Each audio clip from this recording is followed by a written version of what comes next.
साथियों, world elephant day मनाया गया है 12 अगस्त को। तो ये न्यूज़ आपको ध्यान रखनी है। इसकी थीम थी ending the illegal wildlife trade.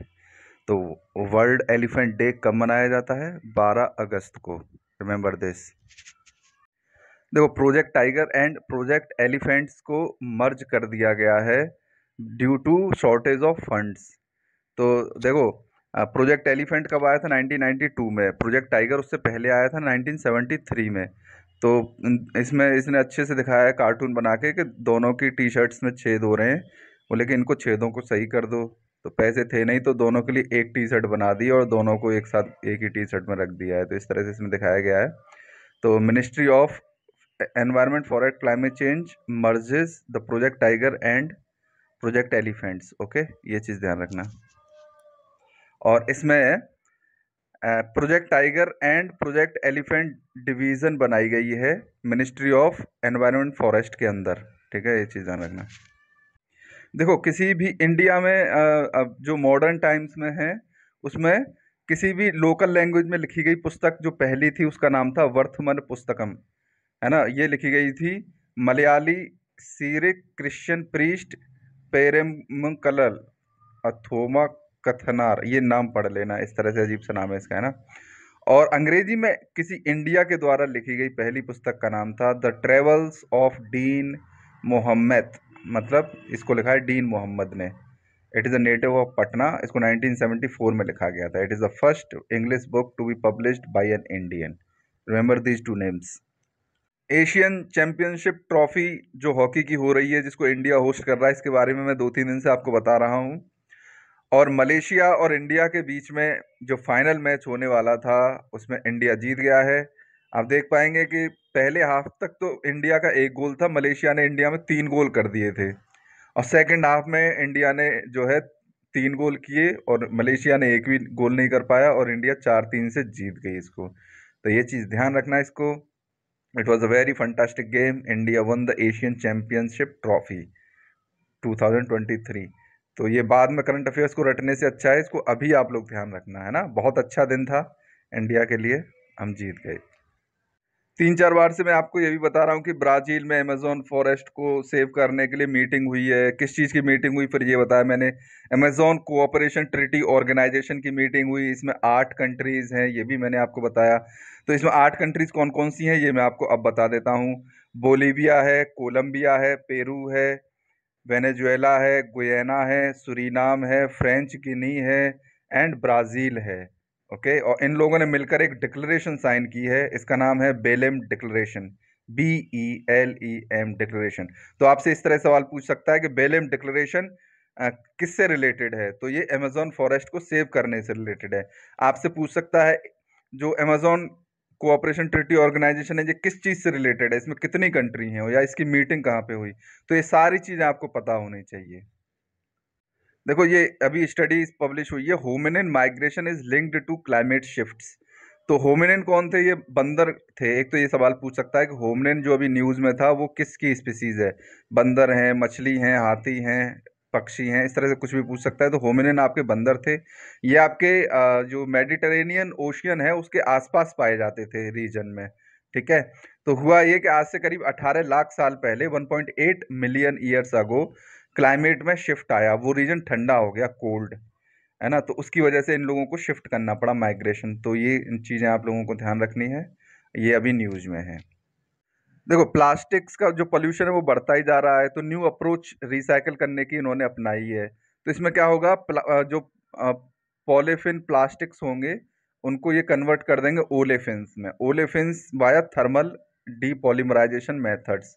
ठीक है, जैसे इसमें आता है आपका पायरोलिसिस। मतलब पायरोलिसिस होता है आग को, आग में जलाना इसको विदाउट ऑक्सीजन बेसिकली।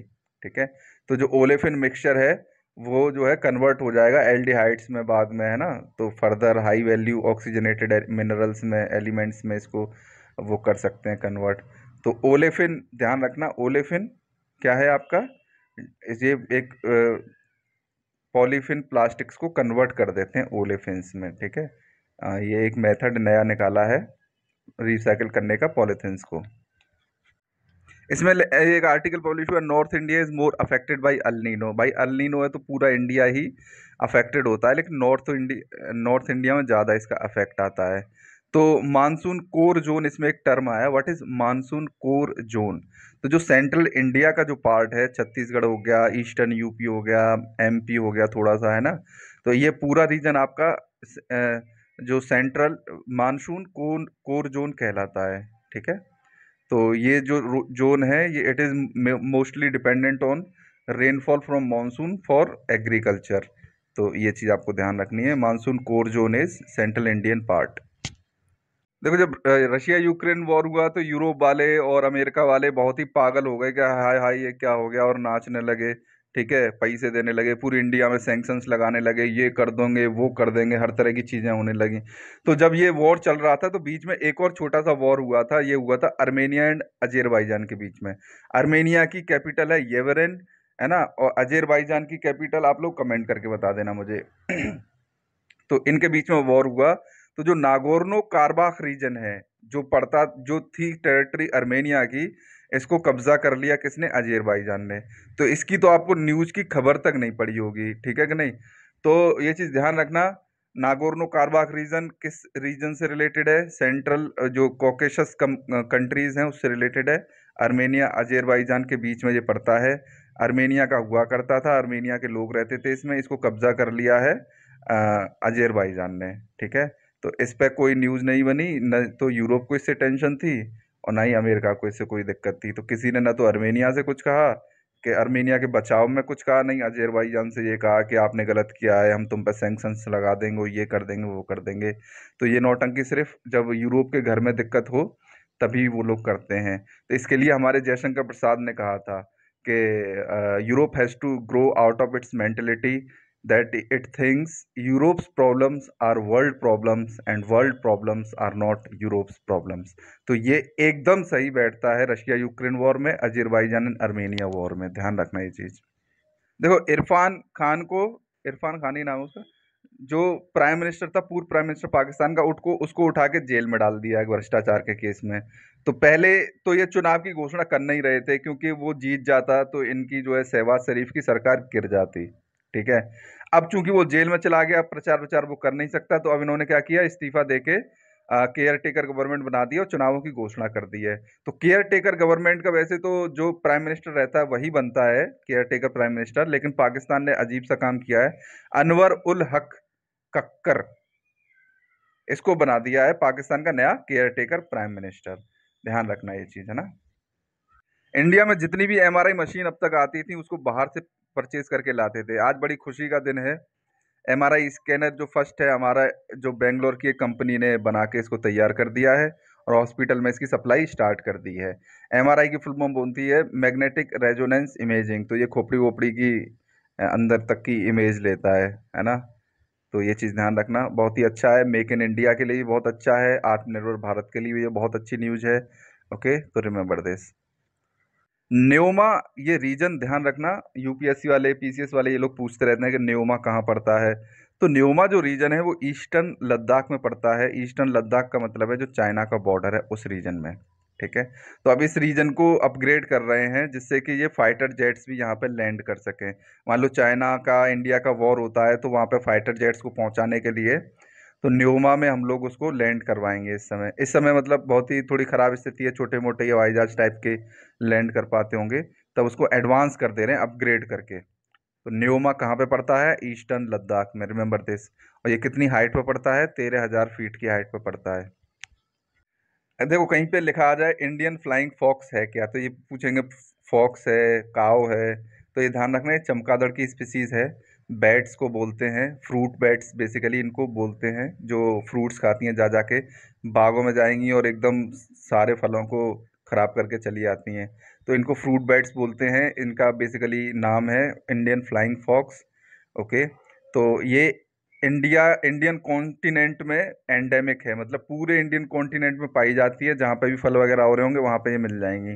ओके, और इट इज़ अ की स्टोन स्पीसीज वो होती हैं जो इकोसिस्टम के लिए बहुत ज़रूरी होती हैं। ये लोग क्या करते हैं, फल वगैरह तो खाते हैं, साथ में जो उनके बीज होते हैं उनकी पॉटी से निकल के जगह जगह गिर जाते हैं तो पेड़ बन जाते हैं। तो उसका भी ये काम करते हैं।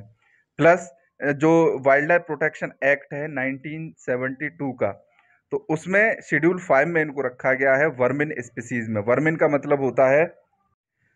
मतलब होता है कि इनको हंट कर सकते हैं आदमी, इनको मार भी सकते हैं, कुछ भी करो तो सरकार तुमको कोई सजा नहीं देगी। वो होते हैं वर्मिन्स, जैसे कौवे हो गए, है ना, और ये फ्लाइंग फॉक्स बैट हो गई, इस तरह के को बोलते हैं, गिलहरी टाइप के आइटम हो गए।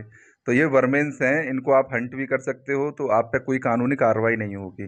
तो चूंकि ये फूल फलों के बागानों को बहुत ही नुकसान पहुंचा देते हैं, तो किसानों को इनको मार के भगाने का पूरा अधिकार दिया गया है, ठीक है कि नहीं।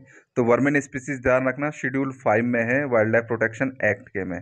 तो इंडियन फ्लाइंग फॉक्स कहाँ पे पाई जाती है? पूरे इंडियन सब कॉन्टिनेंट में पाई जाती है, जिसमें पाकिस्तान है, बांग्लादेश है, नेपाल है, भूटान है, मतलब सब जगह पाई जाती हैं। ओके, तो इसमें बस न्यूज ये थी कि ये 7% दिन का टाइम है वो अ, जहाँ पे फल लग रहे हो उन जगहों को ढूंढने में बिताते हैं। तो इस तरह की स्टडी आती रहती है, बाकी के टाइम खाने में बिताते हैं उनको, ठीक है। Thank you. If you like the video, then subscribe my channel and share the video and like the video. Thank you.